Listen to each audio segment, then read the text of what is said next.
Just, all right, people.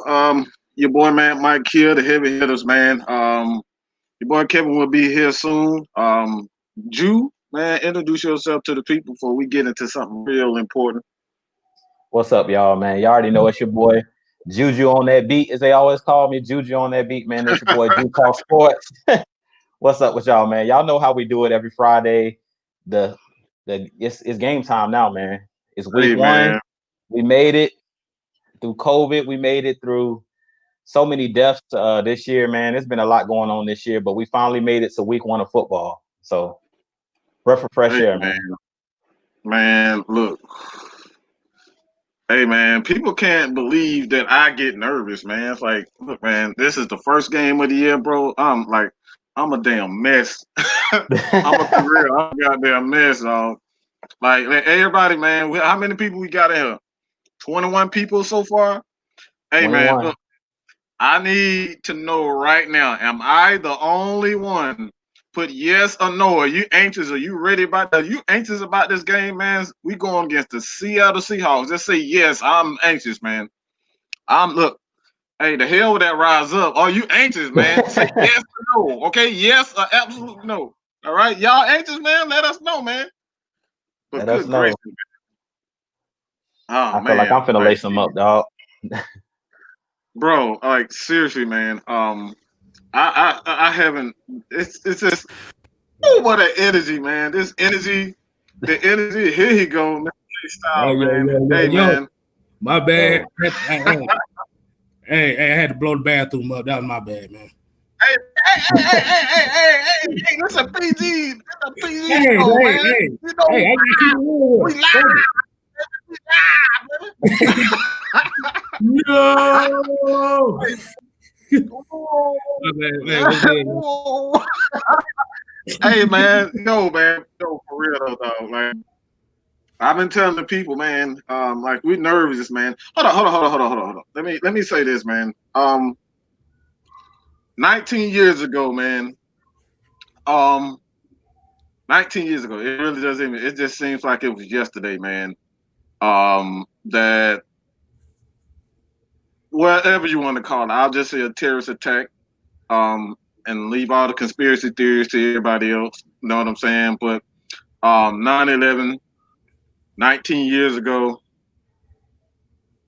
man, this nation was pretty much a wreck. And this is the first time in a while. That was the first time that I've actually seen the country come together the way they did, man. And to wake up that morning, I'm in a dead sleep. It's 8, 9 o'clock in the morning, man. And I get a phone call. I forget. I think it was my homeboy. He called me. He's like, Mike, you need turn on TV. I said, man, what the hell are you calling me 8 o'clock in the damn morning for? It's like 8 o'clock in the morning. Like, turn on the TV. Trust me, turn on TV. Man, the first building was on fire. A plane went through it, and not even a couple minutes. It seemed like a couple of seconds. The second plane went in town. I said, oh my God. That was the first time that I've ever seen anything like that. So man, you guys can tell y'all story about that, but man, we gotta send condolences to all the people and the families who are still, you know, suffering from that terrorist attack. Even like I said, it's 19 years ago. Like I said, man, my aunt has passed, went on past. Since then, she lived in New York, worked across from the building, and like we was calling frantic and scared as hell that maybe she was in that building. So it's like that was a real dramatic uh instance for myself. And what about y'all, man? Jude, Kevin? yeah, man. I remember when 9/11 happened. This gonna show my age. I was actually in middle school when it happened, dog. And it was crazy because my dad is actually retired Navy. So we were living in Virginia at the time and we lived on a naval base. So my younger brother and sister actually went to the school like right outside the base, like right outside the gate. And like they weren't playing, man. They shut schools down. They called parents to have the kids, Mm, go home early and stuff like that. So when I came home from school, normally I got home before my younger brother and sister. So when I got home, they were already home already with my mom, and she was like, I had to go get the kids. You know, it was on pretty much every channel. I remember that. It was on Cartoon Network. Any channel you turn to, they was talking about the Twin Towers being hit. So it's just unbelievable that it's been already 19 years. I mean, I can't believe it's almost 20 years since that happened. I'm not too sure. Me and my wife were talking about it this morning. I'm not too sure why it's not a holiday, because so many Americans lost their life on that day, man. Not just people in the Twin Towers, but first responders and just all of the people that, you know, all of the people that were trying to help the people that were in the tower. So it's just crazy, man. And, you know, I just thank God, you know, that I didn't have any close family members and things of that nature that was living in New York at the time, or live, you know, working in the trade centers and stuff like that, the World Trade Center, because I just can only imagine, man. Just I remember seeing all of that cloud of smoke and stuff like that. And my wife was watching a video how they were talking about it just looked dark outside all of a sudden because of all of the smoke coming from no building. So, you know, anybody that lost loved ones on that, you know, on that day, you know, I definitely send my condolences. I definitely think, like I said, we need to make this a holiday. It kind of reminds me of Pearl Harbor. It's definitely so many Americans lost their life on that day. So I feel like every American should be able to take a moment of silence and definitely had a day off just to reminisce, because, you know, a lot of lives was lost that day. So that's pretty much my story of remembering September 11th. Yeah, that about my age right there too. I know I was in middle school. I was prepared to fall asleep in class when that happened. But before I get to my story, I'm gonna say what's up, Anthony Wright. I say what's happening, bro. I know he said what's up, but yeah, I just remember being ready for the lesson plan, and then, like you said, they cut the TV on. We thinking like it's gonna be a new movie trailer out here or something, but it looked that real. Yeah, man. I ain't know there was gonna be apocalypto or something like that, but the way, like I said, the news, it just kept showing and it kept showing, and it was like, wow. And then just looking at the street view of it, it really hit home, because it was like you said, all the smoke and stuff that was going on, and I know it was kind of hard for people to breathe. I think they had a clip of somebody online that jumped from one of the towers all the way down to the street. Just just to try to escape. Well, crazy. I said, wow. Then like you said, Cartoon Network, BET, MTV, they're like they shut all programs down. They're just showing it. It's like, well, we always say, man, you can't take life for granted out here, man. You just gotta live every moment that you can. Yes, sir. Yes, sir, man. It's like I said, man. It's a crazy experience to even just, you know, to live through something like that. And you got COVID, man. It's like anytime they have a situation like this, you know, man, like you said, man, you just got to thank God for, you know, just having your opportunity, just, you know, just to be here for your friends, your family, you know, and not just friends and family, just even a stranger, man. Like, you just got to thank God, man. Like, seriously, you just got to thank God for every moment and live this motherfucker like it is like the last day on earth. You only got one day left. Live that shit to the fullest, man. You know what I'm saying? Don't sit back being scary. If y'all want to do something, get your ass up and get the fuck out and do it. No more waiting, all right? And that is a goddamn plug for the Atlanta Falcons Nation, all right? If y'all little scary asses are scary, take your ass to church, all right? If you think you got what it takes, to do what we doing right now, bring your ass to Atlanta Falcons Nation, all right? Submit your videos. Go ahead and subscribe to Atlanta Falcons Nation, all right? We always willing to help any and everybody. If y'all feel like y'all got what it takes, bro, let's do it. There you go. Let's do it. Submit your videos, man. Like I said, you don't have to have a show. You don't have to have a show. That's it. That's it. All right. That's it. All right. So let's get straight to the goddamn business. Let's get straight to the damn business. All right. Archangel, what's good, man? Just going through Amanda. Goodman. Let me go ahead and look in. I don't know how the hell you say that shit. How the hell you say you CK Knight? I still don't understand how to say that shit. Sean, what's good, Sean? Unknown That's my comment. #1 fan right there, And dog. look. Hey man, that's my dude, man. I love all y'all, dog, man. No homo, no homo, no homo, no homo. April, look, man, it's a lot of y'all in here, man. Y'all know who y'all are, man. I appreciate for you guys just supporting us, man.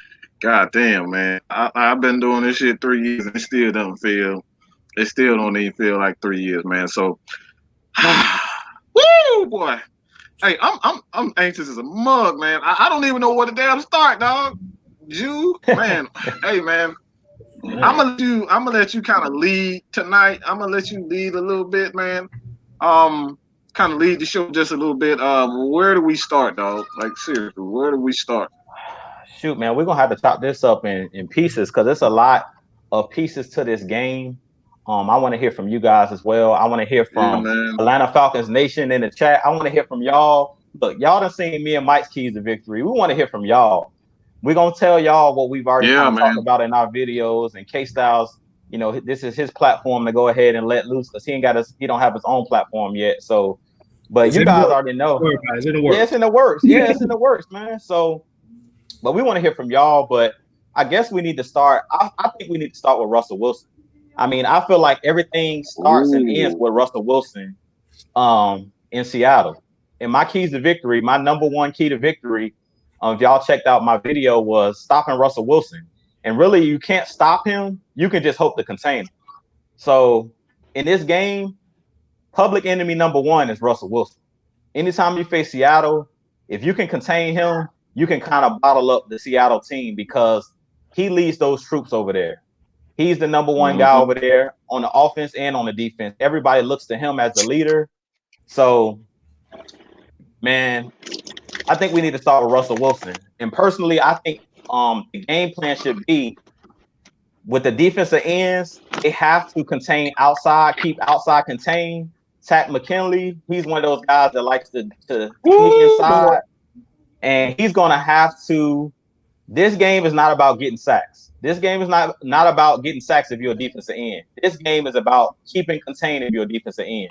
The guys that we're going to have a big game, and Mike talked about it in his keys to victory, Grady Jarrett, Allen Bailey, John Kaminsky, those guys that play that 3-tech and play that nose position, we really going to need that push to come. We really need those guys to go crazy and try to basically we got to almost put like a fence or a rubber band around Russell Wilson because when he gets outside, that's when he starts doing this thing for us, throwing the ball down the field. And that's when he puts our linebackers and those cornerbacks in bad positions where they don't know whether is Russell Wilson getting ready to run for the first down or is he going to throw the ball over my head. So if we can keep him in the pocket and kind of keep him contained and get him running backwards, because we know Grady Jarrett can bring that pressure from the middle. So if we can keep Takk McKinley on the outside and we get Dante Fowler on the outside, that's going to be big. That's going to be big for us. Bro, what the heck is going on?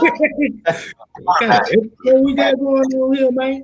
Yeah, man. Everybody want to message me at the same time, bro. Like, let me mute this. Your boy busy, man. All right, man. They call me the Tupac of Atlanta Falcons content creators. All right, I'm a busy man, man. No, I just totally made that shit up. Don't call me that shit. I see. Yeah, man, but that's where it starts, man. We're gonna have to keep Russell Wilson contained, and we know, like I said, Russell Wilson don't want to tuck the ball down and run, but he will if he needs to. So if Takk McKinley, Dante Fowler, them guys that's playing on the edge, Charles Harris, whoever's out there on the edge, they have to keep contained. They can't allow Russell Wilson to break contain and get outside because once he gets outside, that's when he's a headache because he has the option to run and pass. If you keep him in the middle and you keep him contained, you can get him running backwards. As I was saying, you can get Grady Jarrett and those guys flowing up the middle of that the offensive line, and then that puts pressure on him to run backwards. But if we get guys like Takk McKinley jumping inside and stuff like that, and you create, because they like to do those RPOs as well out of the backfield. So With Russell Wilson, you know how he likes to put the ball in the stomach of Chris Carson, snatch it back out, and take off running. And if you dive inside, he can either run outside, he can pass it, or they can do those little boots where they can do like the option style college the running game. So it's so many things you can do off of, and that's why I say Russell Wilson is the head of the snake, because he does so many different things through their offense. So what you think, K-Stlyz? I can say it in one sentence. Prevent the big play. I will piggyback off of what you just said about Russell Wilson and about trying to stop him, because that's where he makes most of his big plays is outside that pocket. And like I said, what I've noticed with them, because like I said, Russell Wilson is one of my favorite quarterbacks in the league. They play a lot of schoolyard ball. They look like Kansas City out there without the speed receivers. Across the board. But like I said, you want to keep it. Like I said, the defensive ends gonna have to mush rush, play contain, keep him in that pocket. Because like I said last time, he can't throw over a fire hydrant. So you better keep his ass in the pocket. Because like I said, if he has to throw over big offensive lineman, that's taking away half his vision right there. So my thing is, like you said, just prevent the big play, because the way I seen them chucking that ball like that, it almost seems like they don't really have plays. It's just like throw it to a spot, just hope they wide receivers get there. Yeah, man. And like I said, with the injuries we got at the cornerbacks, hopefully they'll be fine before game time, because you're gonna need all the bodies you can, because DK Metcalf is a big boy. And he started coming on later in the year. Yeah, man. DK Metcalf, Tyler Lockett. Tyler Lockett's one of those guys down the field. He's the guy that Russell Wilson looks for. And another thing that they've kind of talked about this week is the defensive line and the secondary. They have to be on one accord. They have to help each other out. The coverage has to hold up to give those guys on the back end or those guys on the front end, as far as the defensive line, time to get to Russell Wilson. And those guys got to get immediate pressure. I'm hoping that we bring some blitz packages and stuff like that kind of throw Russell Wilson off, because if you give Russell Wilson time, we know in the NFL now you can barely touch him. You can barely touch a receiver past 5 yards. So it's hard once he starts scrambling and stuff like that. That's what makes it tough, because as a defender, your back is turned to Russell Wilson most of the time. If you're in man coverage, and if he gets to scrambling back there, you don't know what you're thinking he's sacked, and he's really back there dancing around, running around, and telling his receivers, go here, go here. He's pointing, and your back is turned to him as a defender. So really, you can't really put that on the secondary. And that's why I've been talking about both ends are going to have to, the defensive line is going to have to help the secondary. The secondary is going to have to help the defensive line. They all going to have to work together. And I also talked about in my video, we're going to have a spy on Russell Wilson at all times. Somebody athletic enough, 4-year little kind, Deion Jones. We need a spy, dog. We have to have a spy. Glad you said that. I'm glad you said that. I actually don't think we should have a spy. Okay. I don't think we should have a spy. I think this is exactly the way the Falcons should do it. Because he's used to seeing a spy. He's used to seeing that. That won't fool Russell. That will not fool Russell. He's used to seeing a spy. He used to seeing a guy in the middle of the field. What I expect the Falcons to do is, you remember overload blitzes? Yeah. Where you blitz guys from one side. I think they should blitz him for the and force him to throw to his right side. Russell Wilson is good when he stops and plants his feet. You can't allow him to plant his feet. He's not like you said. He can't see over goddamn fire hydrant. So if he's on the run, guess what? He got tunnel vision. He only see one side of the field. So I think what the Falcons should do is use the right end, the left end, use him as a mush rush to see, kind of use him. And I think that should fluctuate, whether it's Dante Fowler Jr. Pack. I think they both should kind of come in and to kind of take turns on the right side of the field because Russell Wilson is a guy who can get out. I think they should overload one side, blitz one side, and have Grady Jarrett. It's almost like a stunt. You know what I'm saying? You have Grady Jarrett slant towards. You have the defensive tackle slant towards the right side of the line. You have the linebacker, because they could be using a lot of 3-4 people. They could use the 3-4 as well. That's why you got a guy like Michael Walker. That's why you got Deion Jones and Foyer. You think these guys? You think they're just gonna sit back and just let them not use their speed? They're gonna use these guys. So it's gonna be mush rushes. I think it's gonna be a lot of mush rushes from your defensive end, and they can either mush rush, stay right there, hold a point, or they can stunt off and let Grady Jarrett, kind of go slant towards the side to fill up that void, and then he tries to run. Guess what? You got the defensive end. He can come off the stunt and, basically just have him surrounded. So I think this is something they really need to get creative with the defensive side of the ball. Don't allow like I said, every quarterback in the league is used to a spy right now. That's not going to fool Russell Wilson. It'll fool his little ass here. He'll throw any damn thing. He don't give a damn whistle right there. He gonna do whatever he want to do. But that's not going to fool Russell. It's not going to fool Patrick. It's not going to fool Lamar. A spy is not going to fool him. So you got to get creative with these. And this is one thing too. I always say, people, this is why I fucking hate. I hate when people say Dan Quinn don't know what the hell he's doing. What the hell are y'all talking about? Did y'all see what he did to Aaron Rodgers? Do we got to go back to that again? Every time, the last 2-3 games we played Aaron Rodgers, we got that ass. We got pressure and we knocked his ass out several times. He designed a play. He designed a game plan to knock his ass around every single time. Don't give me that weak ass bullshit talking about the Falcons. Green Bay doesn't have offensive line. He's still a running quarterback. That's the same thing that y'all say about. That's the same thing y'all say about Patrick Mahomes. Yeah. That's the same thing y'all say about Russell. That's the same thing y'all saying about Lamar. Guess what? It's the same thing with Aaron Rodgers. He's a mobile quarterback. So if Dan Quinn can devise a plan to stop Aaron Rodgers, it ain't nothing for him to devise a plan for Russell Wilson. All right. So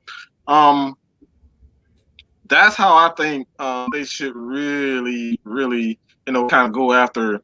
Don't do anything traditional, man, because he's seen it all. All right, he's seen it all, especially a spy. A spy is not going to change. It's not going to fool Russell. He's too smart. He's been in the league 7 years now. Yeah, he's seen it all.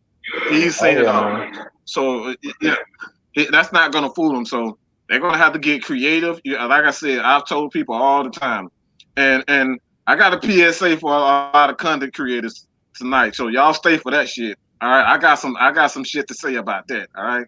So if y'all really want to see Mad Mike, stay tuned because I got shit to say. All right, because I've been sitting back quiet for too goddamn long. So everybody right now, go tell y'all motherfucking friends, go tell your friends, go tell your sister, go tell your dog, go tell your mama, your bald head cousin, everybody. Go call all the motherfuckers. Because I got a PSA for all these Falcon content creators think they just gonna come in here and just. That's a preview. I'm getting ahead of myself. So slow it down. Slow it down. That's how you amped up. It's week 1. You amped up, dog. Hey, man. Hey, dog. Look, man. Hey, man. LaTravis was good, man. Wallace, Anthony, man. Look, positive thinking. I love that name, dog. I really love that damn name. Let me highlight this real quick. Let me highlight that real quick. God damn it. Look like she done already. No. Look, man, I'm just having a hard damn day. Okay, I'm having a hard day today, dog. I'm having a hard day. Yeah. But any damn way, all right. Positive love, positive thinking. But yeah, that's the way. That's the way, man. I ain't smoking none. I'm just having a hard day. All right. I gave it up.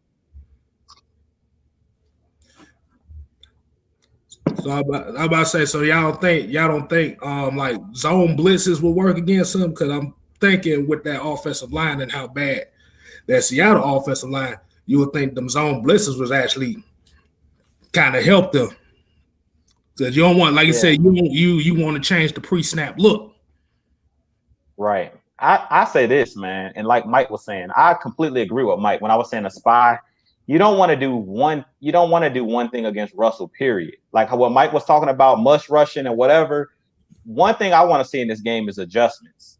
At halftime, don't come out doing the same thing because Russell is so smart of a quarterback. If you're doing the same thing the whole game, he's going to figure you out. He's just like any of those guys that's been around, Tom Brady, Aaron Rodgers. If you're doing the same thing over and over and over again, if you keep giving him the same test, he's going to ace it eventually. Too smart for that. He's too smart for that, dog. He's too smart for a spy. Yeah. He's too smart for us to do anything consistent, like the same thing the whole game. Because they're going to make adjustments to what we're doing. At halftime, if we're much rushing and that's all we're doing, they're going to make adjustments. I talked about it last week that we're going to have to do different things. On one side of the field, we're going to have to be running man. On one side of the field, we're going to have to be playing zone.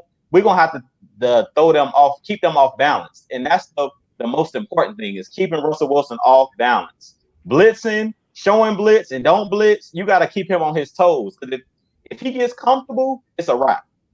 And that was our problem last year. We talked about it last week. That quarterback got too comfortable against us last year because we would sit back in our cover 3 and just say, okay, we're going to let you have the underneath instead of mixing it up. It's nothing wrong with running cover 3. The problem with running cover 3 is if you're going to do it all game. Mm-hmm. That's the same thing with Philly. Philly we all know, when you play against the Eagles, they're going to zero blitz you all day long. That's all they do is blitz, blitz, blitz, blitz, blitz.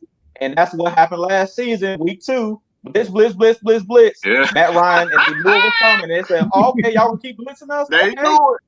We're going to throw this bubble screen real quick, the Julio, because we know once Julio get one-on-one with anybody, it's Waffle House time. Yeah, man. Jet Jones. Yeah, man. So we're going to have to mix it up. Yeah, there's a lot of variables. Which one offensively, Ken? Like offensively, how do you see, how do you see the game plan going against that defense of Seattle? It's like this is not the same. Look, let me say this though. I'm gonna say this first. All right, let me say this. Jamal Adams can kiss my ass. All right, I'm not scared of him. All right, the man was in New York. He's the only bright spot in New York. So, of course, he's going to look a lot better than what he is because he's the only person there. It's like having a team full of – look, we're just going to say this. We're just going to say this right now. I know this might hurt a lot of Hawks fans' feelings. It's just like having – it's just like having Trae Young and the Hawks with a bunch of scrubs right now, man. That's what it is. That's Jamal Adams. He got traded for a reason. I'm not saying he's a bum, but why should we fear Jamal Adams? Like, seriously, why should we fear him? What is he great at? He's a very good safety. He's good at a multitude of things, but why should we fear him? Why should we fear, like, if anything, we should fear a guy like Earl Thomas. He's a guy who he is a ball hawk. He can read a quarterback. He can bait quarterback. That's not Jamal Adams' strong point. So I've seen a lot of people like, oh, they just got Jamal Adams. Well, I'm more in fear of KJ Wright and Bobby Wagner than I am Jamal Adams. So let me know what y'all. Let me again, Kevin. Let me know how the Falcons, attack that defense. Attack Jamal Adams. Like I think Hayden Hurst will have a big game. It's gonna come down to 2 players. It's gonna come down to Hayden Hurst and Todd Gurley. Remember, like you said, Mike, the best thing is a run game. And the more you run the ball and establish the run, the more you keep Russell Wilson off the field. Yep. And like I said, and I think yes, sir. And I will say, if I could see Hayden Hurst having 100 yards this week.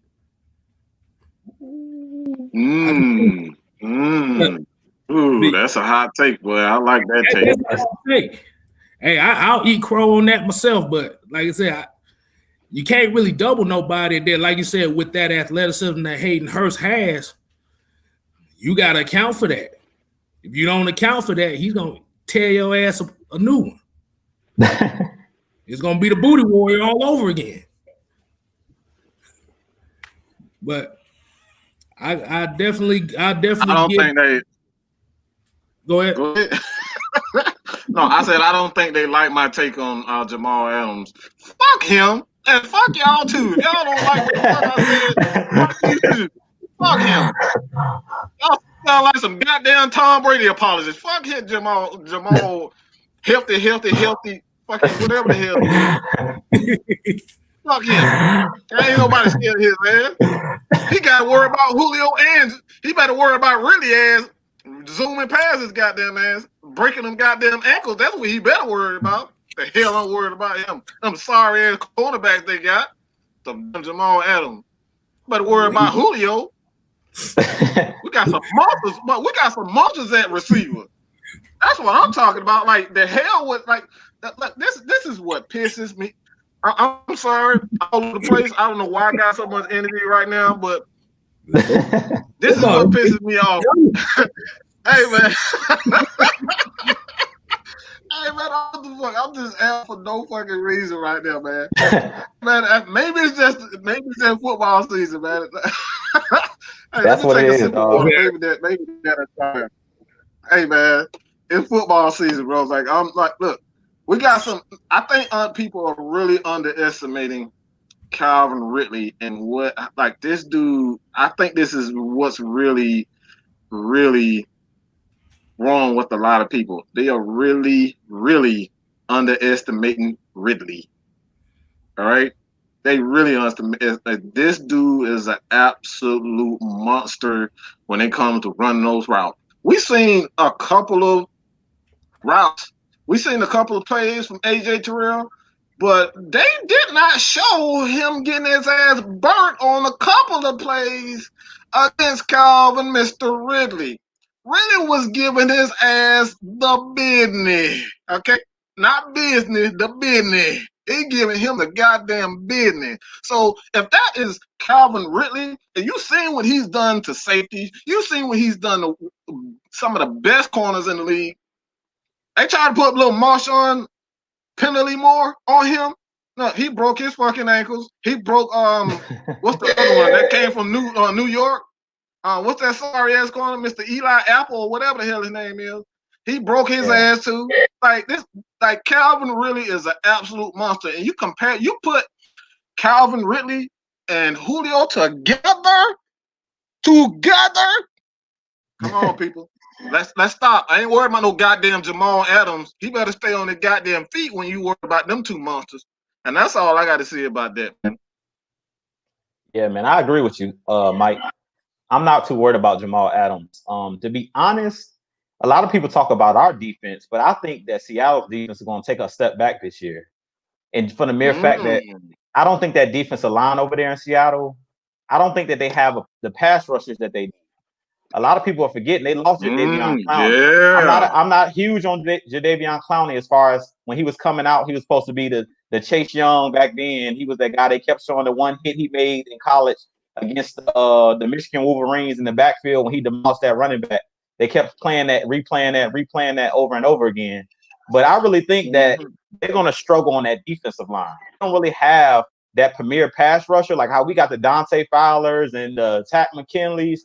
They have a bunch of no-name guys. When I was doing my video, I'm like, who do they got on their defensive line? Other than Puna Ford in the middle, like they got some decent tackles, but they have no names up front. They got Bruce Irvin, but we've seen Bruce Irvin when he played for us. He washed up at this point. I'm sorry to say it, but Bruce Irvin ain't the Bruce Irvin of 7-8 years ago when he was playing with the Legion of Boom. Bruce Irvin is washed up. So I'm like, they really don't have no pass rush over there. So, and we all know if your defensive line is not holding up, and we all know that we got some dogs on the offensive line. Caleb McGarry, Chris Lindstrom, them guys are coming in the second year, and them guys were looking good in camp. We all know that we got Todd Gurley, and they were interviewing him this week, and we already know Todd Gurley just faced Seattle twice a year for the last, 4 or 5 years since he's been in the league. So he's used to playing against Seattle, and he's had some big games against Seattle. So I really think that, like you said, pick your poison. It's basically whose defense is going to be able to make plays, because I feel like both offenses are great. Like both offenses are high powered, but on the defensive side of things, I think that our defense surprisingly has more playmakers. Can I just be honest? I mean, they got Bobby Wagner, they got KJ Wright, they got Jamal Adams, but they don't have, their corners are suspect. They don't have anybody really on the defensive line, no big names. We can match up with them. They got Bobby Wagner, we got Deion Jones, we got Casey on the back end of the ball hawk. We got, you see what I'm saying? We got AJ Terrell coming in. So we got just as many playmakers. We got our Jamal Adams and Keanu Neal. And personally, I feel like Keanu Neal is a better player. And to me, that's not a hot take. To me, when Keanu Neal is healthy, he's just a watered down version of Keanu Neal, to be honest. So I feel like all these people that's pumping up Jamal Adams, I mean, to me, he's just a linebacker, real talk. When I watch him play, he plays like a linebacker. If you watch when he played with the Jets, he's not really a guy that's great in coverage. He's a guy that likes to play up around the line, and he's that intimidator. That's why they wanted him, because they don't have Cam Chancellor anymore. So he's going to play that Cam Chancellor role at box safety. That's all he is. He's not a ball hawk. You're not going to see him get 10 interceptions in the season. He's one of those guys. If you remember last year, his highlight of the season was taking the ball out of the New York Giants quarterback hand and taking it back for a touchdown. And if I'm not mistaken, I think they say he led the Jets in sacks last year. So that should tell you he's not somebody that's a ball hawk. He's a guy that they use for blitz. He's basically a glorified linebacker. Man, that's some WWE type shit. That's some WWE fucking flag football shit. Grabbing the ball. You gotta get out of here with that bullshit. Yeah, man. Corey, let's hold up 1 second.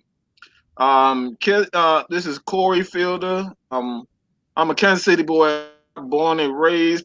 I've been here in Atlanta for 10 years, support our local teams as well. With that being said, I'm stoked for Atlanta versus KC game. I love this show, Maggie.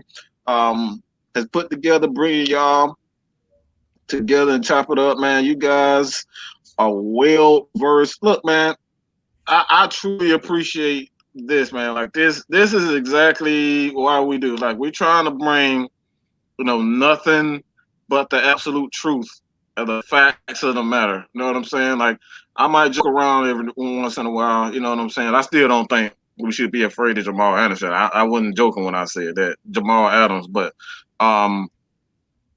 I like, honestly, man, like we here to give you guys nothing but the truth, the facts, entertain the hell out of y'all, because I don't want to hear fucking D-Led. No, I don't want to hear D-Led.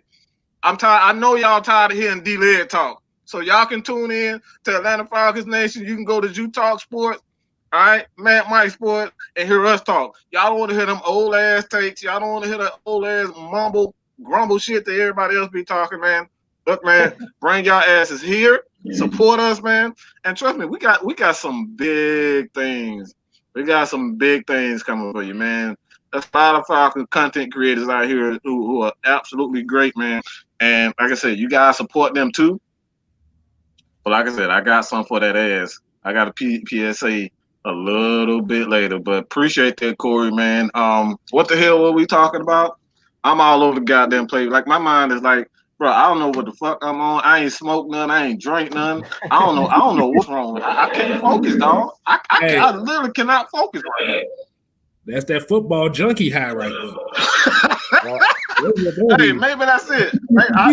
Bro, I can't focus, man. I cannot focus, bro. I don't know what's wrong with me.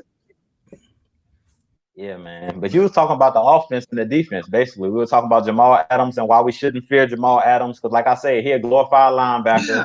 All he does is play in the box and blitz and play up close, and he's an intimidator. That's what his job is. Everybody want to know what Jamal Adams is. He's another version of Keanu Neal. He plays down in the box. He's not a ball hawk. He's not somebody that's going to get a bunch of picks in the season. That's not what he does. He's a hard hitter, and he's a guy that plays up near the line like a linebacker. That's all he breaks the good for. He'll give you 100 tackles in the season because he's dang near a glorified linebacker. That's what his job is, and that's why Seattle wanted him. That's it. He's a knockoff Keanu. There you go. That's it. That's what he is, man. He ain't got that power about him neither. He clacking no shoulder pads like Neil though. Oh no. No. That the Dikembe Mutombo wag. No. He ain't packing that type of power, dog. No, sir. Hey, man. Good. You make an excellent point, man. You want to say something, man, about that, Kel? About what our defense was expect from our defense? Yeah, how the offense. Yeah, how offense, man. Well, I mean, you can go to defense, man. It's your show, man. Hey, shit. Hey, I already said it before. Like you said, mush rush. I'll go and test them tackles. I'll test them tackles. And like you said, do some stunts. Like I said, zone blitzes. Like you said, you don't want to give him the same look twice. Nope. Cause we not playing against Mike Glennon, so yeah, you can't get him. This ain't James Winston. Woo! Hey, man. We guaranteed to at least get 2 picks, at least 1 pick with James Winston in that mug, man. But like Charles Weaver said, running zone of man, I'll man up on him. I'll man up on him on the outside. If they want to make big plays, make them earn it. Yeah. Oh yeah, man. I somewhat agree with you, Kevin, when it comes to that. I'll say this game is going to be about matchups too. And Mike talked about it a little bit earlier this week in his live. If AJ Terrell doesn't play, and I don't know if he's going to play or not, but the key to this game is Isaiah Oliver. Isaiah Oliver is the key to this game, y'all, because you're only as good as your weakest link, and we need him to have the game of his life. So from what I've been seeing out of him in camp, he's doing a lot better at looking for the ball when the ball arrives, and that's all due to Joe Witt being the coach of the secondary now. Joe Witt with those corners, he's teaching those guys. Every practice, he got them guys when they first get there, working on the jugs, learning how to catch, because most of the time they say you're a DB because you're not a wide receiver because you can't catch. So he got those guys working on their hands, and he's teaching those guys that you don't wait for the ball, you play through the ball. He's teaching those guys that you have an entitlement to the football just like the wide receiver. And I feel like the biggest problem, not just with Isaiah Oliver last year, but with all of our corners, even when we had Trufant, is a lot of the time they wouldn't attack the ball. They wouldn't look for the ball. They would just attack the man. So it's like, attack the football. Go for the football. Try to make a catch. Try to make a play on the football. Forget trying to a lot of times our guys would face guard a lot, and that's why Isaiah Oliver would get in trouble. He would face guard a lot, and they would call a lot of penalties on him, pass interference and things of that nature, because he would never look for the football. A lot of the times he's in position to make a play. Same thing with Devondre Campbell when he was here. A lot of times he was in position. They just weren't looking for the football. So I feel like the biggest thing that Joe Witt is bringing over to this secondary is for these guys to look for the football. So when Kevin was saying play man-to-man, I would play zone and man-to-man. But on Isaiah Oliver's side, he need all the help he can get because they match him up man-to-man against DK Metcalf or against Lockett, Tyler Lockett, who's a speedster. That makes me nervous just for the mere fact that Isaiah Oliver, he's one of those corners where if he gets beat, he doesn't have a foot speed to catch up if he gets beat. So he's going to need somebody over the top of him sometimes so he can be confident. So early in the game, I wouldn't put him on the island by himself because Isaiah Oliver tends to kind of shrink when that pressure gets on him. Last year, he kind of shied away from the moment at times. And that's one thing I love about, to me, AJ Terrell. It seems like because he played at Clemson, he played against the top wide receivers. When players made plays against him, it didn't faze him. It's like, okay, you got me that time, but let's go back, let's run it back, let's do it again. Isaiah Oliver, to me, kind of held his head down last year when plays were made.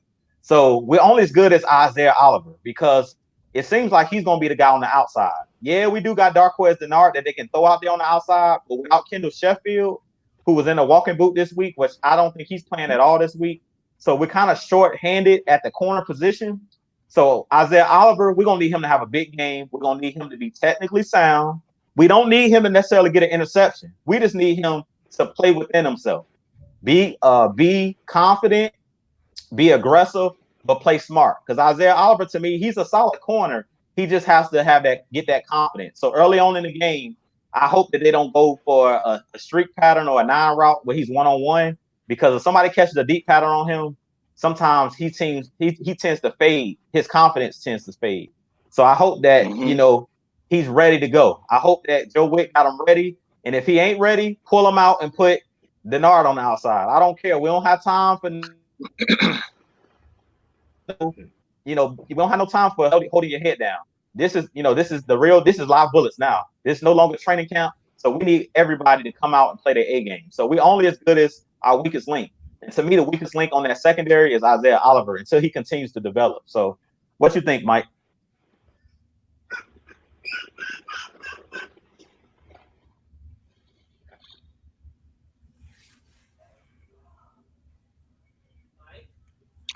I'm gonna be real. I think we need to stop. I think people really need to stop being so hard on Isaiah Oliver. The guy didn't play terrible. He did not play terrible. He was not a terrible corner.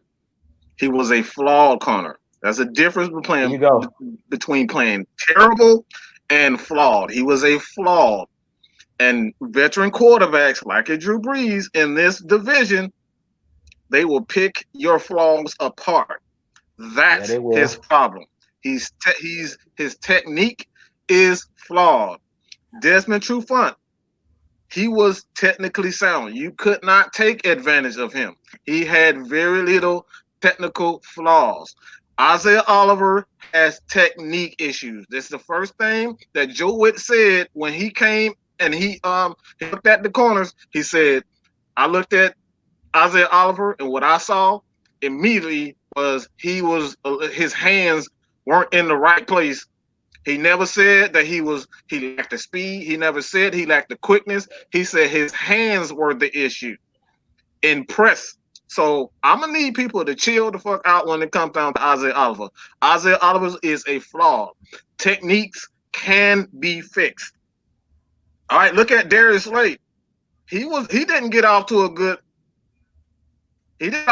start. And your boy Jeffrey Okudah, from what I'm hearing, not even damn starting. And they had him as the best corner in the draft. So these corners coming out of college, if you're not playing against elite talent, I still think it comes down to technique. You're not going to get those, like in the NFL, they're going to pick up every little small technique issue in your game, and they're going to exploit that shit. The way Isaiah Oliver repeatedly, I've seen the film. You guys can check it out yourself. You can see it in the highlights. Isaiah Oliver, the way teams took advantage of him was those fade throws over his head because he didn't get his head around quick enough, and he was already beat off the ball, off the jump. That's his issue. Once he fixed those technique issues, but his pressing, he's gonna be great. The guy has, he got fucking long ass monkey fucking chimpanzee arms. You know what I'm saying? Like, that man can hang from fucking trees with them big ass long ass arms. You know what I'm saying? Man. Like, look, the man can speed and he got long ass arms. So I don't think he's a bad corner. I honestly think right now, I think he's best equipped to be the number one corner for the Atlanta Falcons. Everybody who know me, I'm not gonna give AJ no fucking love. I don't give no goddamn rookie any love. Why the fuck should we respect him? Why the hell should we respect AJ? Because he look. I don't give a damn about that. That's training camp. He looking all big and bad in training camp after he made a play on Ridley. Like, I'm supposed to be impressed with that? No. I want to see that shit in the game. I don't give a damn about where you were picked. I don't give a damn about Jeffrey Okuda, where he was picked. I don't give a damn about Jalen Ramsey, his $105 million. His ass got smoked again by every receiver in the damn National League and the damn National Football League. Look, that man got smoked by every elite corner. And I'm talking about the guy who just got $105 million. Julio, the only thing that saved his ass was Dante Fowler Jr. and Aaron Donald. If it wasn't for them, his ass would have been grass. Julio had that man on skates the whole game. And not just Julio, Michael Thomas, all them receivers had his ass smoked. So this is why I always say give corners 4 years of consistency. If you can't give me a 4 years of consistency, you're not an elite corner. There is no such thing as elite corners anymore because of the rules. I need 4 years of consistency. That's the new, like, if you want a shutdown corner, that's what a shutdown corner is, consistent play, not necessarily how many interceptions you get, because we've seen plenty of times where we have cornerbacks have 6-7 picks in a damn year, and then the next year he got one. Mm-hmm. Is he still a lead corner? Because like we just seen that with Marshawn Lattimore. We got him in our division. He damn near led the damn the NFL in interception. Where the hell he been since? On the damn ground on the sideline, huffing and puffing for air. That's what he been doing. So I don't want to hear nothing about AJ Terrell until I see it. Like I said, I'm hard on corners, bro. Like, corners, my favorite position. I'm hard on the corners. Until I see it, I don't give a fuck about no damn training camp.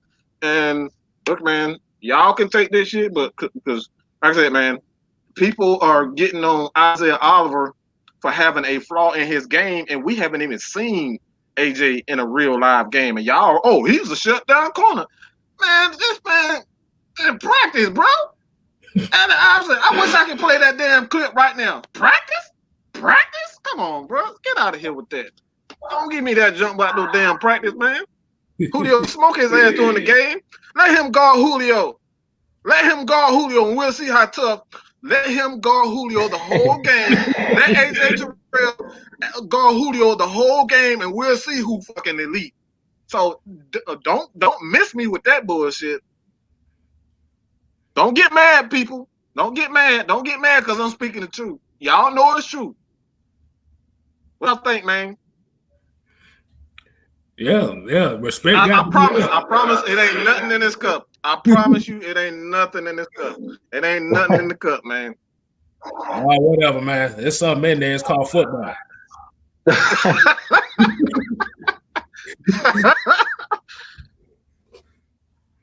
Who gets the first sack this year? That's a good question. Ooh, y'all can take that. Ooh, yeah, y'all take that. Ooh. I might want to make a wild guess. I'm gonna go a little different. Y'all go ahead. Let y'all know. I'll let you start it off, man. See what you got. Hey, man. Hey, you know who I think it's gonna be? It's gonna be crazy as hell, man. I think what's gonna happen? I think Grady Jarrett, I think Dante Fowler Jr. and Tack, they all gonna get immediate pressure, and Tyler Davis is gonna end up getting the fucking sack, bro. Yo,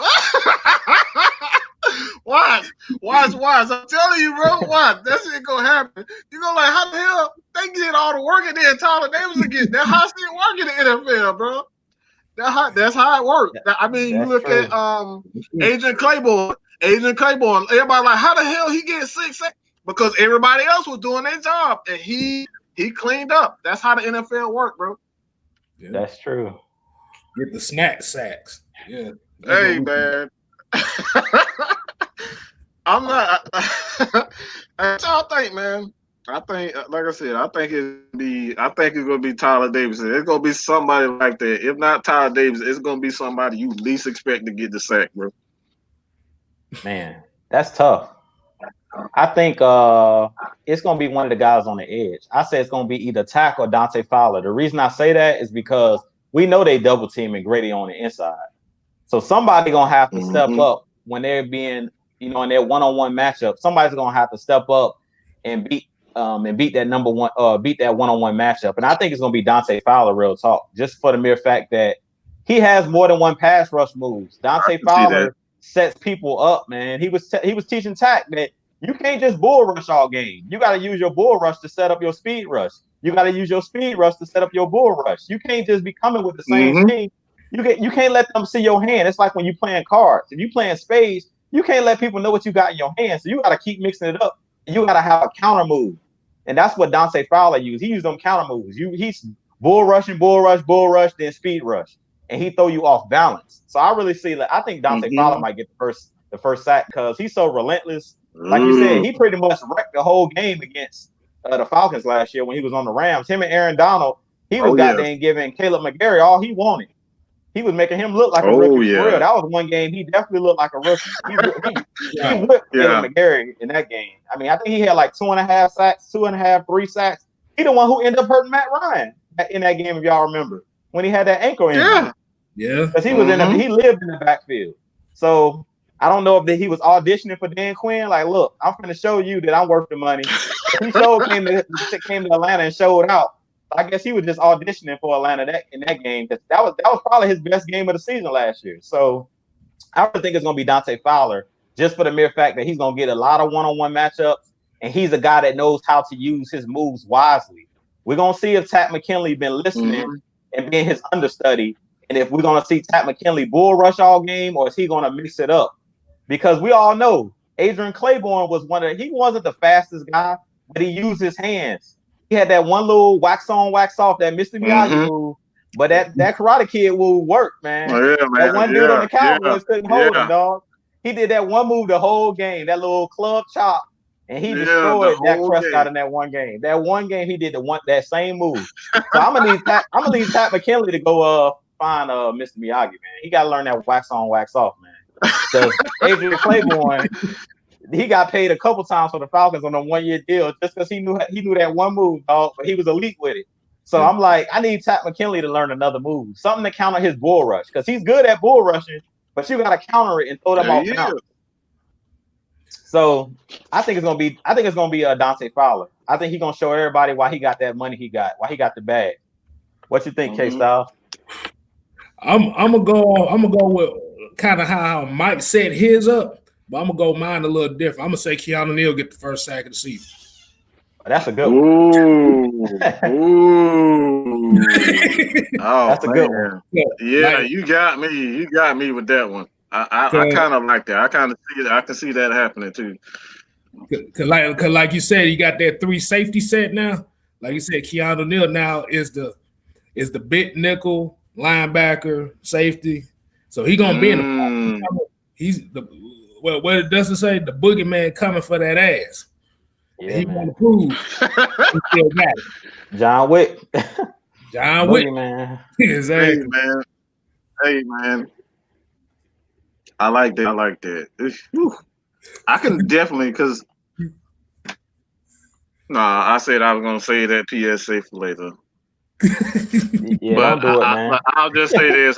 I'll just say this, man. I'll say this. I've said it before, and the Falcons, believe it or not, man, Jeff Hobrick needs more respect than what he's been getting, because people don't realize that he calls the plays on first and second down, and if you don't get stops on first and second down, it don't matter if you even get the third. Like, you may not even get the third down. So you need to call the right plays on first and second down in order to get the third down. You know what I'm saying? So Jeff Hobrick, he does a great job of mixing the plays and mixing the formations early in games. And like that's right there is where you set the tone for the defense. It's mixing your defense early in downs in the first quarter. It's like they're not used to the Falcons coming out and core defense and trying to figure out if they're going to blitz or who's coming. Is it Keanu? Is it Ricardo? Is it Casey? Because Casey can lay a hit on your ass, man. Casey, they don't call him Crazy Casey for no reason. That motherfucker, he will launch at your ass like a goddamn missile. Like he don't give a fuck about his own body. He don't give a damn about his own body. That dude is nuts. Okay, we've seen him. So, I like you just never know. And I said the Falcons are going to do a lot of weird things that we're not used to. I don't think we'll continuously see the cover three. Cover three is always it's a part of every defense. Every defense. The only thing with the Falcons, they just run more cover three than other teams. So we're going to see cover three. Make no mistake about it. But it's how you mask those defense. And this is what the issue has been with the Atlanta Falcons offense more so than the defense. The offense has been extremely see-through, transparent. You know what's going to happen. They're going to find a way to get the ball to Julio, Calvin Ridley, and they're going to throw the ball. We know that. But the reason why the Falcons offense hasn't been as explosive the last couple of years is because, well, I'm not even saying the last couple of years, because even 2018, this offense was pretty good, believe it or not. They was ranked one of the best offenses. Just the defense has just let us down. But when you look at the offense, we just get absolutely no consistency from Mr. I'm laying at home right now, talking about everybody that don't know what they're saying. Stay out of my business. Y'all don't know what y'all talking about. Y'all probably don't even know what I'm saying. I'm talking about Mr. Devontae Freeman. Devontae motherfucking Freeman. Still on the damn, he on Twitter tweeting and shit. Y'all don't know what y'all talking about. Y'all don't live my life. Look, we know your ass is at the bench right now. You know your ass is at home right now. We know that shit. But like I said, man, it comes down to just the Falcons. They got to mix it up on offense and defense. We can't continuously see the same stuff over and over and over again. They got to mix it up. And I actually had a friend that was talking about Dirk Cutter learning Kyle Shanahan's offense. Like, look, let's stop this. All right, let's stop this. Kyle Shanahan didn't invent the fucking West Coast system. He didn't. Believe it or not, he didn't. Dirk Cutter was running the West Coast offense in Jacksonville long before Kyle Shanahan became a coach. He was running that. You remember that Jacksonville with Fred Taylor, Mark Brunell, Jimmy Smith, Keenan McCardell? Yeah, that was Dirk Cutter was a part of that. Believe it or not. You know that? Did y'all know that? People, this man is a very good offensive coordinator. He knows offense. He knows the West Coast offense. So we're going to see a lot of different things when the Atlanta Falcons offense, man. We're going to see Dirk Cutter's offense. We're going to see Kyle Shanahan's offense. And I think it just come down to being – I don't think it's going to come down to one particular set, whether it's 3-4, being three safeties, or you seeing four wides, you see big formation. I don't think it's going to be one particular thing. The Falcons just got to mix it up throughout the entire on offense and defense. I got something for special team, but I'm going to let y'all go, man. Go ahead, do y'all thing. I'm about to say, Boogie 124 said, who you think is going to get the first touchdown? Woo. I'll take this one first. Go ahead, man. Go ahead. Hayden Hurst. Cause he gonna blow by Jamal Adams. Like he gonna blow his ass out the water. Hey, I like that, dog. He might get his ass for about 35, 40 yards. Ooh, man, that's a good one, man. Hey, I'm telling you straight up, man. It's gonna be Calvin. It's gonna be Calvin Ridley for me, man. I think Calvin Ridley, like, hey, look, bold prediction. Calvin Ridley having 2 touchdowns in this game. I'm telling y'all, the first one might be a double move because the corners, I think the guy's name is Flowers. That's on the other side. How we talking about Oliver? Yeah.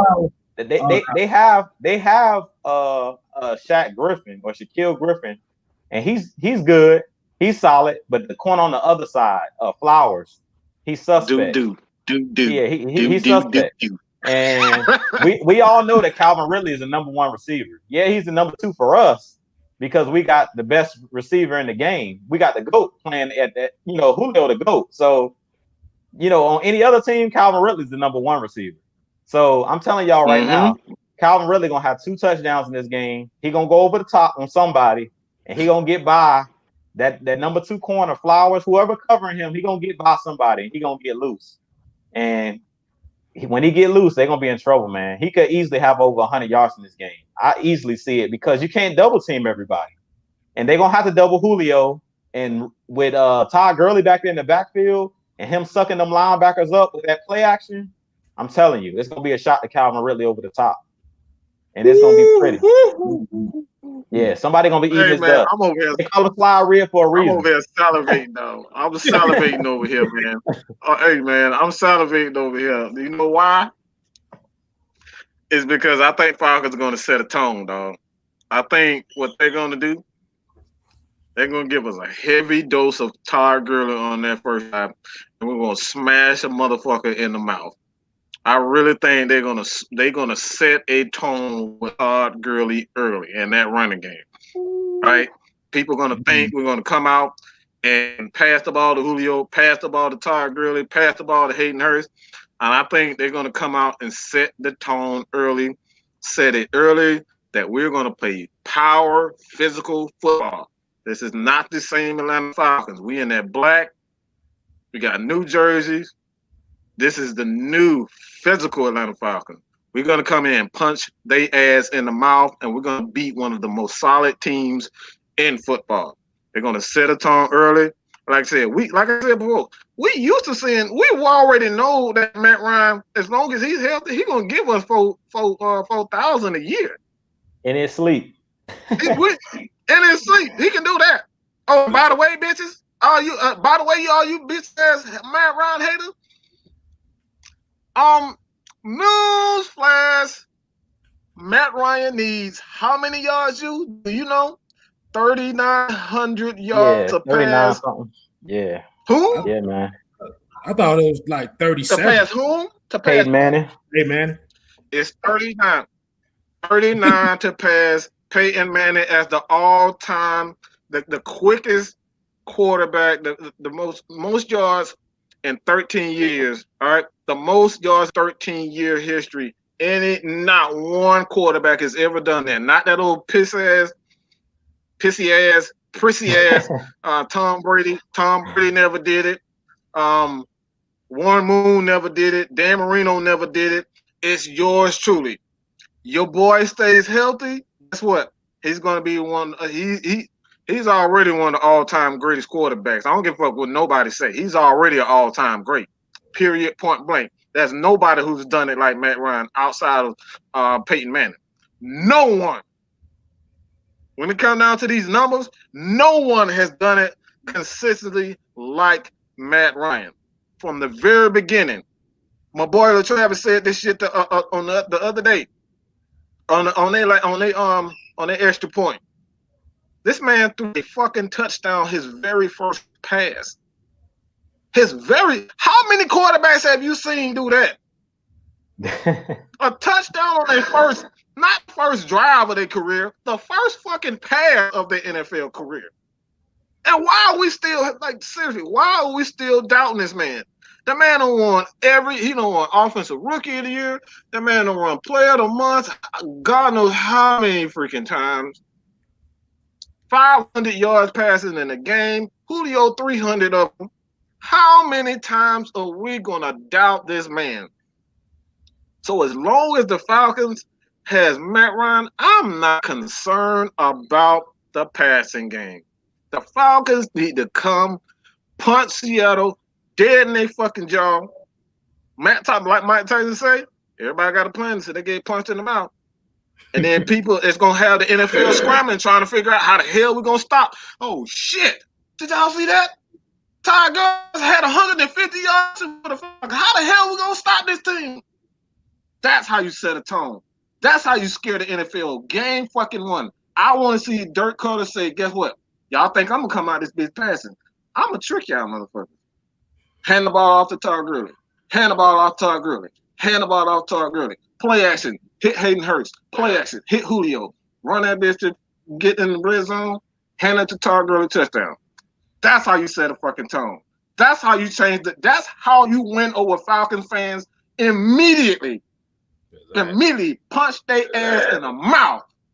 That's how you do it. And that's what I'm looking for the Falcons, man. I completely agree with you, Mike. I completely agree. Like you were saying, we're going to come out with Todd Gurley. I agree with you. We're going to run the ball, punch him in the mouth, run the ball, and then hit him over the top with Calvin Ridley. That's what I think is going to happen. Because they're going to suck them guys up. And Bobby Wagner is going to come flowing downhill, dog. Jamal Adams is going to come flowing downhill, getting ready to, he going to be salivating. Then he coming down here to get Todd Gurley. Next thing you know, here comes Fly Red flying down the sideline, wide open, dog. I'm telling you, that's how it's going to happen. Them guys, because if Todd Gurley's getting those 5-6 yards a clip, they're going to have to load the box. They ain't going to have no choice. And then once they step up, that's when I think we're going to hit them over the top. So I don't think it's going to be just a spread offense and we just throwing it all over the place. I think they're going to establish the run. And once those guys see, oh, man, we're getting gashed, because a lot of people don't realize, I think Seattle was like one of the worst teams last year in stopping the run. I seen something like they were ranked in the 20s last year in stopping the run. So that's critical. If you can't stop the run, you're in trouble. And how we're talking about Seattle, that was one of my keys to victory for us as the Falcons. How you were talking about, you hit on this a little while ago, Mike, and I kind of wanted to piggyback on it when you were talking about being able to get them in third and long situations. I think we're going to have to do a good job in this game on first and second downs of making sure we limit how many yards they're getting per clip when they run the ball. Because if you let Seattle come out and get 4 and 5 yards a clip in the run game and you put them in third and shorts, that's when the playbook is wide open. And it's hard to get offenses off the field, especially with mobile quarterbacks, because they can run for 2 and 3 yards. You definitely want to put them in third and longs. When you put them in third and longs, then you can let those guys like Dante Fowler, Grady Jarrett pin their ears back and get after the quarterback. So if you can put them in 3rd and 7s, 3rd and 6 and longer, we really can, get after Russell Wilson. But if it's a lot of 3rd and shorts, 3rd and 3, 3rd and 2, 3rd and 1, it's really hard to get off the field. And that's what hurt us last year, because a lot of teams, they would gut us right up the middle with the run. And on third down, it was a lot of 3rd and shorts. It was 3rd and mediums, 3rd and 4, 3rd and 3 and lower. And when it's those short third downs, your playbook is wide open. But when you're in a 3rd and 8, 3rd and 7, 3rd and 9, your playbook ain't wide open then. And you know that they throwing the ball. They have no choice. So we kind of want to put those guys in that situation. If we can shut the run down and limit how much they're getting per clip, I'm not really worried about how many times they run the ball, because we know that Seattle likes to hammer the ball. Their rush defense was 23rd. I told you they were in the 20s. In the league. Yeah, I knew they were in the 20s. Yeah. So if you can run at them, we know that we're Seattle East. We know Dan Quinn was there. We run pretty much the same defensive scheme. So it's the same thing with Bobby Wagner and with KJ Wright. They have those linebackers that can run. But if your defensive line can't hold the point, as you always talk about, Mike, if they have the same problem that Deion Jones have. If you let them guards and those offensive linemen get up on those linebackers that's running sideline to sideline, you're going to get 8 alive. You're going to get 8 alive, dog. So that's what happened last year. Teams were eating them alive, and that's what I'm talking about Todd Gurley. Trust me, Todd Gurley is licking his chops, because he faced them last year, and he was licking his chops. When they went up there to Seattle, he was running wild, dog, because the offensive line was eating them alive. They was getting up on them linebackers, and they couldn't shed it. And we're going to have to do the same thing, man. It's very important. It's imperative. I talked about this in my keys to victory, that our defensive line is going to have to do a good job of everybody standing there, keeping their gap integrity. You can't jump out of your gap. You got to stay gap integrity. Forget trying to get a sack necessarily. You want to stay in your gap, because when you jump out of your gap, that creates holes for the running back where they can cut backside. And you guys got to definitely go check out some film, man.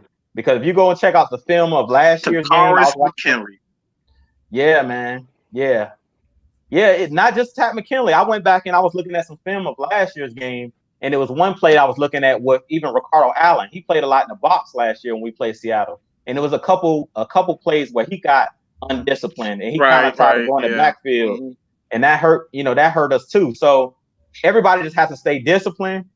And in this game, it's going to be very important that we keep them to 3rd and longs. We got to keep those runs to mediums. when they run on first and second down, because we know they're going to hammer that rock at least 25 to 30 times, because that's what Seattle do. They're a running team first. And they like to do the same thing we like to do. Run the ball, boom, boom, boom, play action off the run. So we got to be ready for that run, that run game that they're going to give us a heavy dose of Chris Carson. They're going to give us a heavy dose of Carlos Hyde. So we got to be prepared for those guys. Mm-hmm. Absolutely right. Oh, we got another question like that. Ooh, what do you think? What do y'all think about the ATL logo? Oh man, hey, I about to say the uniforms already remind me of the Mean Machine. That thing nice. Hey, look, if nobody know what Mean Machine is, like I said, that's one of my favorite movies. Goddamn it. Mean Machine. Yeah. Exactly. That's why I say I think that's how I feel like they're gonna play this year. It does. Mm-hmm. It does. It does look like that. I don't know, man. I like it. I just wanted black. I just needed black back. You know what I'm saying? I just had to have black. So as long as I got what I wanted, I'm good. I don't give a damn about the logo. As long as we got black, all right. All right, we had to get back into black. Back in black, man. I feel good about that. So I like the red jerseys. I think I like those too. The white's real hard. Like they did a good job with the jerseys, man. Like they really did. They gave us exactly what we wanted. They gave the fans exactly what we wanted. So I'm satisfied with everything, not just the logo. I'm satisfied with everything, dog. Yeah, man. Black stuff. Predictions, man. Predictions. Woo, man. I hate scoring predictions, man, because I'm the fucking worst fantasy football player in the United States, man. I'm absolutely horrible. I'm horseshit when it comes down to fantasy football. I suck, okay? I absolutely suck when it comes down to predictions. I suck when it comes down to scores. I suck. So I guess I'm forced to say this. I'm going to say it's going to be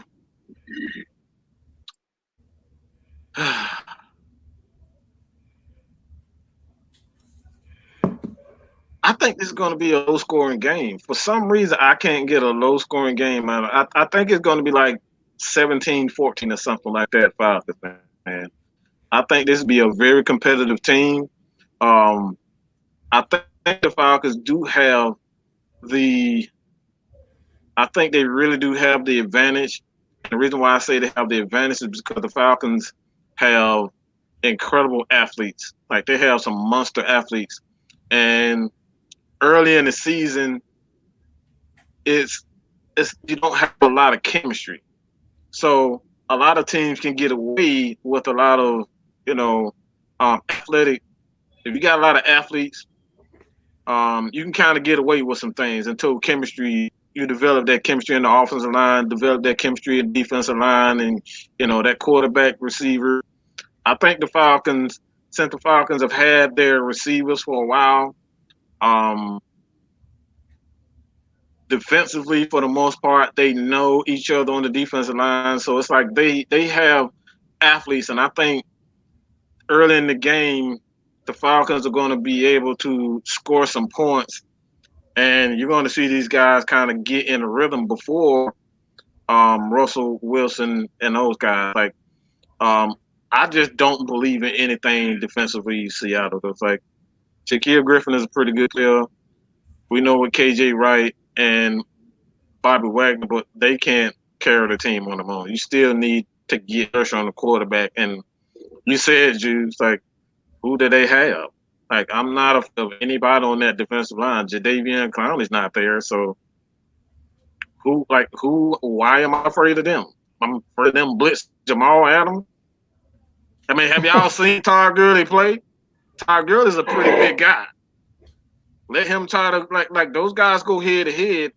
I think Todd Gurley will be able to run past him, stiff on him. Like Todd Gurley's stiff arm is something that stiff arm is nasty, dog. So you're not going to get a clean shot on Todd Gurley, man. You're not going to get a clean shot on him. So I think I'm not – everybody afraid of Seattle because of Russell Wilson, and I'm just not afraid of him. Like, I'm seriously – I'm not afraid of Seattle. I can say I could be afraid of a Kyle Shanahan 49ers team because they have a good defense and a running game, but I'm not afraid of them. I mean, we even told we pretty much beat San Francisco. So if we beat San Francisco, I think we can handle Seattle. So, and San Francisco, that's a well-coached team. It's a well-coached team. So I'm just not afraid of them, man. What you guys think, man? What's the score, man? By the way, I said 17-14 Falcons. 17-14 Falcons. That's my prediction. You want me to take this one, Drew? Yeah, you got it. Man, please.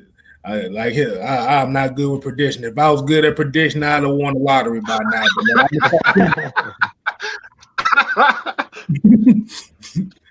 I'm going to say 27-24 Falcons. And as much as we talked about the offense and defense, I think special teams going to have to be a big part of this game. Man, boy, you got that right. Like you said, we got to keep Seattle in some long field. They need to be seeing grass 80 yards away, not 40 yards away. Mm-hmm. Yeah. So I'll go 27-24 Falcons, and I'm gonna stand on it too. That's a good call, Kevin. That's a good call, Kevin. Yeah, I'm somewhere in the same ballpark, dog. I like that. I'm calling 28-24. 28-24 is what I'm gonna call it. It's gonna be a good game, but I think Matt Ryan and them their offense gonna get rolling. I think the defense is really gonna need time to kind of gel. But we brought pretty much everybody back. I mean, other than Todd Gurley, it's only so much you got to do as a running back. He's the only serious new addition that we're bringing in. The wide receivers been here. Russell Gage know what to do. Julio know what to do. Ridley know what to do. Hayden Hurst gonna know what to do because usually the tight end is the check down, and you go up the seam of the defense. And if they're not covering you, Hayden Hurst, you keep running. You just go up the seam of the defense every time. So I think that our offense is gonna get rolling right away. I think the defense is going to take time for them to build that chemistry. And I want to see what we do with our defensive line. Like, how are we going to rotate those guys in and out? That's what I'm watching. I'm never worried about the offense. As Mike already said, I'm not worried about the offense because I know what I'm going to get out of Matt Ryan. I know what I'm going to get out of Julio. I know what I'm going to get out of Ridley. You can't stop them. Really, with the offense, I'm just a little concerned of the protection. That's the only thing I'm a little bit concerned about because I want to see what the guards are going to do. What is James Carpenter going to do? That's the one guy that I feel kind of like could be a weak link. So I want to see how those guys gel up front. But if they protect Matt Ryan, are we gonna drag them? If they protect Matt Ryan, it's a wrap. We can put up 35, 40 points easy. Boy, for real. But I don't really know how that's gonna pan out. Like, I don't know who's on the Seattle, as I was saying, on the Seattle's defensive line. But at the same time, they could try to get aggressive and try to blitz. And if guys are not ready to pick up that blitz, which I know Gurley gonna be ready. So that was one upgrade that we needed out of the backfield. And Mike made a video about this as well of our running backs being able to block and pick up those blitzes that's coming. So if we do what we're supposed to do, I'm not worried about Matt Ryan. He throws for 300 in his sleep. Julio get 100 yards in his sleep. Julio averages 100 yards per game. So that ain't nothing. Average 100 yards. Yeah, he averages 100 yards. So he get 100 yards in his sleep. I'm not worried about that. I just want to know how we're going to mix that thing up front because I don't know how healthy Marlon Davidson is. I don't know how healthy Charles Harris is. I don't know what kind of condition these guys are in because how Michael's amped up. Just imagine these players that ain't played no preseason games. It's one thing to have a little scrimmage. Yeah. It's a totally different thing to be in a game. You know what I'm saying? Where you all hyped up and there's no fans to get you juiced up. You got the crowd noise pumped into the stadium. That's one thing. But not having that fan atmosphere, I'm trying to kind of wondering how it's going to feel to the players being in an empty stadium. You know what I'm saying? So I think those guys might be so hyped up in the beginning of the game that they might use all of their energy in the first quarter, dog. They're so hyped up. And then the rest of the game is like, okay, let me adjust this thing. because I think all of them guys are going to be super amped. They're going to be in the new uniform for the first time. They're going to be back, Todd Gurley, a new addition. So I really think the guys are going to be so amped up that it's going to take them time to get into get used to the conditioning of the regular season and get back into game shape. So I think the guys are kind of going to have to play their way back into game shape. But if they protect Matt Ryan, we put up 30 points easy. So I'm saying 28-24. And the reason I say it stays close is because Russell Wilson, like I said, he can make magic, man. That dude just pulls rabbits out of hats, man. He's a magician. So he going to muster up 21-24 easy just because he's going to hit you with a couple big plays just for the mere fact that your secondary can only hold up for so long with him doing all that scrambling that he does. And you ain't going to sack Russell Wilson 5 and 6 times. If you do, God bless you. But I ain't seen nobody sack Russell Wilson 5 and 6 times in the game just because he's Houdini, man. He's so good in the backfield with running around and things of that nature that unless we bring pressure, if we just rely on our front four to get there every single time, those guys are going to tire out after a while of chasing Russell Wilson around back there. So he's going to get a few deep shots just for the mere fact of him, him improvising. So I say 28-24 is what I'm calling. But the Falcons going to win the game. That's all that matters. We're going to be 1-0. That's the main thing. That's all that matters. That's all that matters, dog. As long as we win that game. It could be 3. It could be 6-3. I don't care. The dub is all that matters. Yeah, as long as we get the dub, dog. That's all that matters. All right, man. I think it's PSA time. Woo, man. Hey, SpaghettiOs.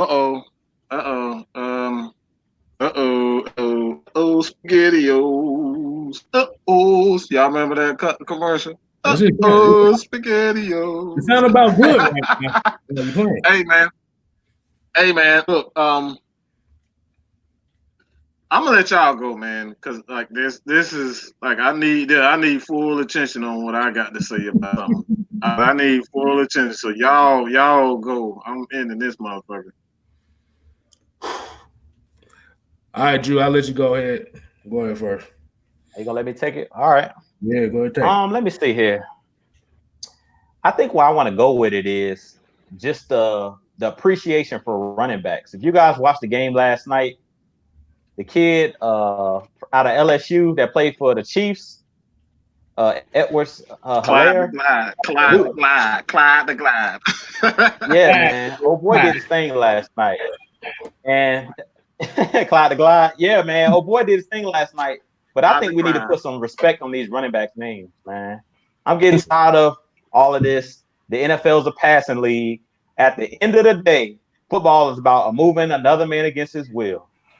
And like Mike Plan, if we can get back to running the football, running the rock, like the days of Jamal Anderson when he was here in '98, when we were just running through everybody, we got to get back to that, man. People love to talk about Kyle Shanahan and how brilliant he is. But if you think about it, what makes Kyle Shanahan great? He comes up with great running schemes. He's not the best at drawing up passing plays and things of that nature. That's more Sean McVay. He's just good at using running backs at what they're good at, putting running backs in the right position. And I just feel like the NFL, the value of the running back position, I think running backs really get disrespected. Christian McCaffrey, Todd Gurley, all of these guys, when they say don't pay these guys because you can always go find another running back. I agree with that, but that's pretty much with any position. Look at New England. They pull wide receivers off the street and make them household names. So it's pretty much the same. I feel like the running back position, we need to put some respect on these running backs' names. Edwards Hilaire out of LSU, he was, I think, the 32nd pick in the first round. So I was just happy to see a running back go out there and ball and actually see a running back get picked in the first round. Because I'm getting tired of hearing we can get a running back out of the 4th, the 5th, the 6th round. Hey, look, man, some of these running backs got talent. Todd Gurley is really going to show this season why the Falcons needed to bring him in. We're going to see a huge upgrade over Devontae Freeman. No disrespect to Devontae Freeman. I love Devontae Freeman, but he's not Todd Gurley. And we're gonna see that early and often on Sunday. Just watch what I'm saying. It was a reason last year that the Falcons, I think we didn't have no 100-yard rushers last year at all. In no games last year, we didn't have a single 100-yard rusher. So I think this year, Todd Gurley is going to turn a lot of heads. All the people talking about he got a bum knee. Y'all gonna see why he was a beast at Georgia, and he's still a beast. Madden dropped his ratings this year. I think he like an 86 on Madden. Oh, they gonna have to boost that rating back up into the 90s. He gonna prove a lot of people wrong. Because trust me, Ty Gurley's one of them guys. He jokes with the media and stuff like that, but he got a chip on his shoulder. The Rams felt like he wasn't worth it, and they just moved into a new stadium. But trust me, he got a chip on his shoulder. He finna show everybody. It's a reason why Julio pulled up on this to this man's house and say, "Look, come to Atlanta, come play with us. We need you, dog." Julio don't talk a lot, but he went and recruited that man for a reason. You don't. And you guys gonna see that, yeah. He don't talk a lot, but when he do, you better listen. And he knew Ty Gurley got a lot left. So a lot of people that's thinking Ty Gurley is washed up and he got a bum knee. Last time I checked, I think Ty Gurley's only 25. He still got a lot of juice left in them knees, man. So he's one of those guys that he's playing dead on you guys. Watch what I say on Sunday. A lot of people their eyes are gonna be open. It's a reason why Matt Ryan said when they went up to the stadium for that scrimmage, and he talked about Ty Gurley turning it to another level. When them bright lights come on, certain players take it to another level. Y'all gonna see why Ty Gurley was an X factor when he was on the Rams. He gonna bring that same as Shannon said, keep that same energy. Oh, he gonna keep that same energy on Sunday. Y'all just watch. That's all I'm gonna say. We'll put some stank. Man. All right. Go ahead. Mine is going to be a little bit more serious. And it's dealing with mental depression and all this stuff. Because I know y'all done heard Skip Bayless talk out the side of his ass about Dak Prescott. Mm-hmm. And I don't know if a lot of people don't know, forget that Dak Prescott just lost his brother not too long ago. Yeah, man. And you got guys like this telling him you don't need to air out your depressions on air just because you're a quarterback. You got to remember, these football players are not machines. Like I said, we're not machines. We are supposed to feel certain ways. I'm surprised Shannon Sharp didn't clothesline this motherfucker on the show. But like I said, especially like in today's days, like I said, depression is like a major thing, and internet bullying it's just not condoned. You got too many kids out here that are so depressed that they're willing to take their life just to get away from the pain. And we have to learn how to embrace people and what problems that they have and help them. And I say it's just sad when you look at these football players and you, like you said, you forget that they're human. That's just like saying, okay, Thursday night, the guys are in unity and you got the fans out here booing them. Yeah, that was crazy, man. Like you're basically exposing yourself as bigots. Like I said, the kneeling of the national flag, like I said, you basically just proved the point that the national flag, y'all getting mad at Colin Kaepernick, it wasn't about no flag. Because those same folks don't give a damn about military people. But the ride from my point, like you said, if you know somebody, like I said, if you know somebody that's dealing with something, personal issues, like I said, help them out. Because maybe you helping them out can save their life. And I'm gonna end it on that because I'm just ending on that. Oh yeah, one more thing. Go Rambling Rhett Saturday. Okay, back to where we're going. Man, you could have kept that bullshit, man. Just say it. You could have kept that. Man, forget all y'all motherfuckers. Hey, I'm part of the podcast. So what? Hey man. Miss Becky, you want to go first? You want to go? Yes, I do, y'all. I ain't got no rant. No, go ahead. Go ahead. I'm hyped. Go ahead and do your little last whatever, because I'm hyped. I'm ready to get hyped on this thing because we got a game Sunday, y'all. Hey, I'm gonna say it like this, man. And this is a little bit serious. it's serious from a standpoint of I don't think a lot of people understand the work. Like, you know, people like myself, Maggie, Jew, Lieutenant Dan for unintentional grounding, Top Billing, you got Voss Lombardi, Feline Sports Podcast. Like, man, we give our lives. Like, we literally lock ourselves in the room a lot of time to give you guys content. All right? We love doing this. This is what we love to do. And we do this for y'all. And we got some content creators. I'm not going to say their name. Y'all know who the fuck y'all are. Y'all know who the fuck y'all are. And I'm going to just say it just like this. I'm not taking this shit no more. I'm not taking it anymore. What we're going to do from here on out, we're going to respect each other's craft and each other's hard work. That's what we're going to fucking do. And why I mean by that, if you know deep down in your heart that you or whoever came with an idea, give the motherfucker the proper credit to cite him. Don't just take it as if you came up with it and then get on a live show and then take hold of credit.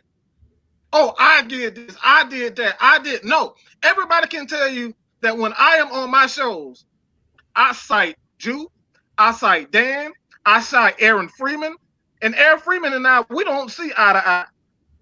We don't always see eye to eye. But when I see something that I like that Aaron Freeman does, Scott, I don't know how the hell you say his last name. I'm just say Scott C. All right, I don't know how to say your last name, but if I see something that I like from these guys, I give them the proper respect. That's just the respect of the game. You know what I'm saying? That's how the game goes. Don't just take people's stuff and you know you steal it. You know you stole the idea. And then you hog all the credit as if you did it. I'm not a damn genius. I got a team of guys around me to help me get to this point. I didn't do this by myself. But I know what I'm doing. I do my research, and I spend 10 hours, 12 hours sometimes a day helping you guys get, like, I'm giving you guys content. We spend a lot of time doing this. And from now on, I'm telling you just like this. I am no longer taking it. I'm calling your asses out. If I continue to see it, I'm calling your asses out from here on out. And look, I ain't gonna. I'm gonna just end that because I might say some stuff and that shit might end up on, and the police might get involved, and I don't want to get 5-0 involved. But I'm gonna say it like this, man. Y'all ain't gonna keep stealing from us and then hogging all the credit as if y'all did it. I don't. All my stats, y'all can tell me. I when I make videos, I take screenshots of people's stuff and I give them the credit for it. I help everyone. Anyone I can. I help anyone that I can. You got 3-4 people. We got a team of players. We got a team of people. Man, Mike don't do all this all by himself. Lieutenant Dan helped me to become a film guy. Pat, the real Patman. This guy teach me how to look at stats and how to break down stats. I didn't learn this shit on my own. I had people to help me. So when I see people take your shit and then hog it as if they came up with the ideas, I got a big problem with that. What we gonna do in Atlanta Falcons content creators, man, we gotta start respecting each other. We don't respect each other, and that has to end. If we want respect from ESPN, we gotta start treating each other right. We gotta start treating each other right and start hogging all the fucking attention for yourself. So with that being said, man, look, man, like I said, I don't want to say no more, but I'm really getting pissed the fuck off.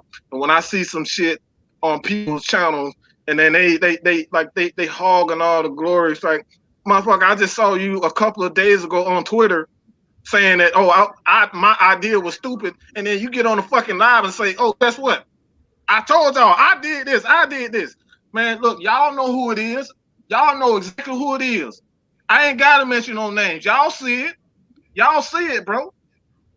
Y'all got man, we gotta hold people accountable for their actions. We gotta hold people accountable for their action, bro. And like I said, we work our ass off. We work our ass off to give you guys the content and to help each other.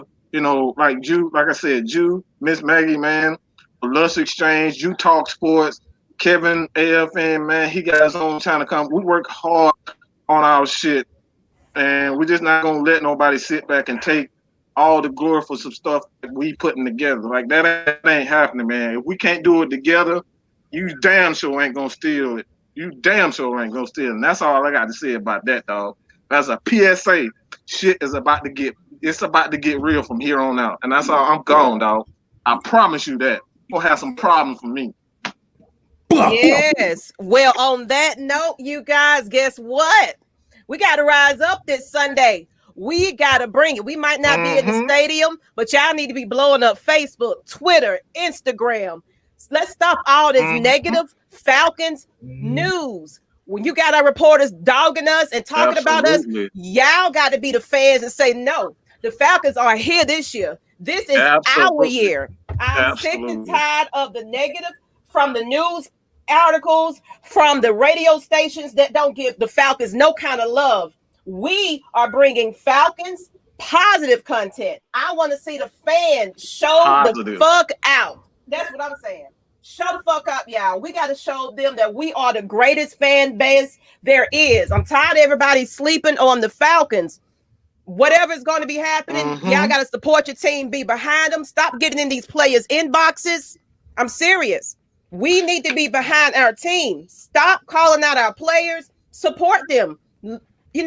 Hype them up, because guess what? They ain't have to get out there and risk themselves and lives to put on a show for you guys. So I want y'all to come with it. You know what I'm saying? Please. And whoever this is, this hater Keish. What's up, Keish? Whatever, Keish. I see you, girl. You're New Orleans Saint. I ain't giving shit about Saint loving ass. You know what? Loving ass. Saint loving ass. Keith, you know what?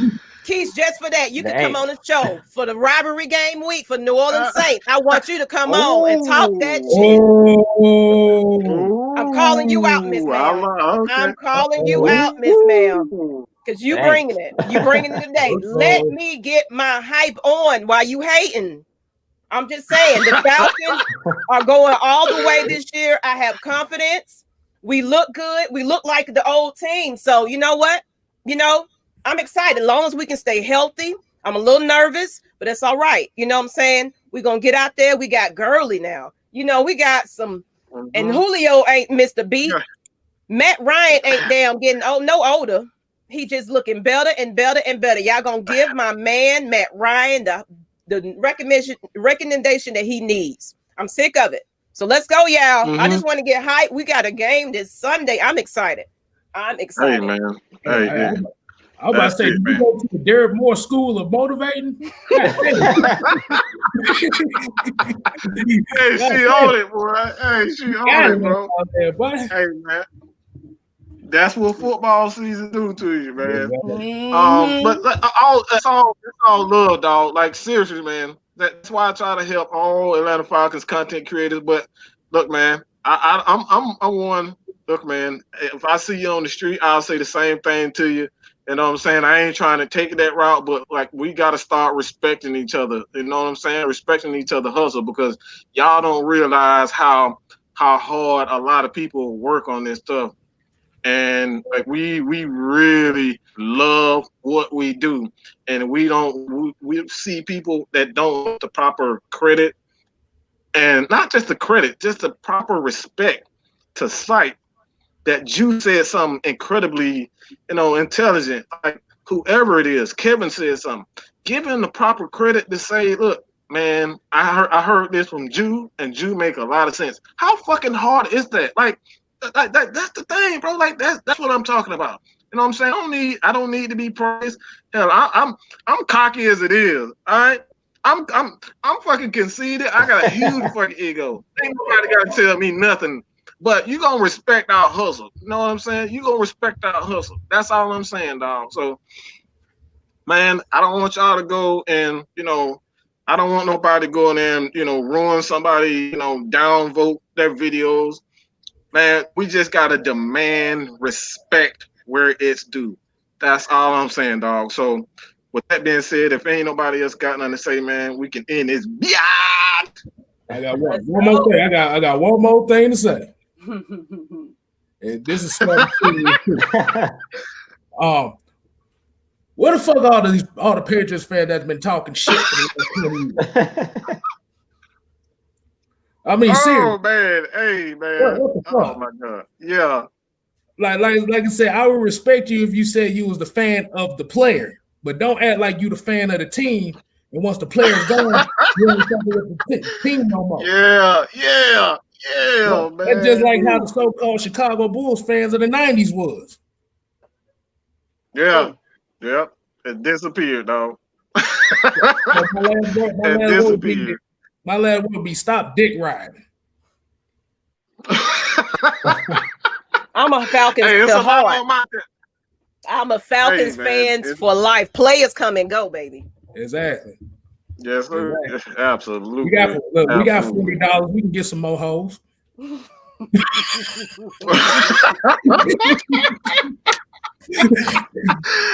wasn't ready for that one, man. Oh man, I wasn't ready for that one.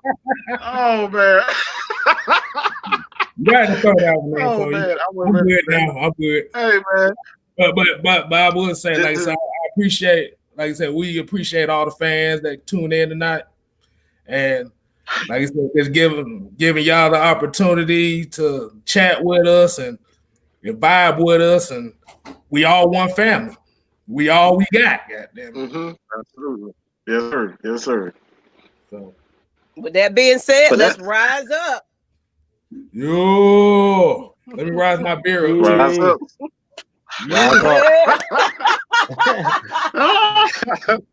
And we out. Man. Peace.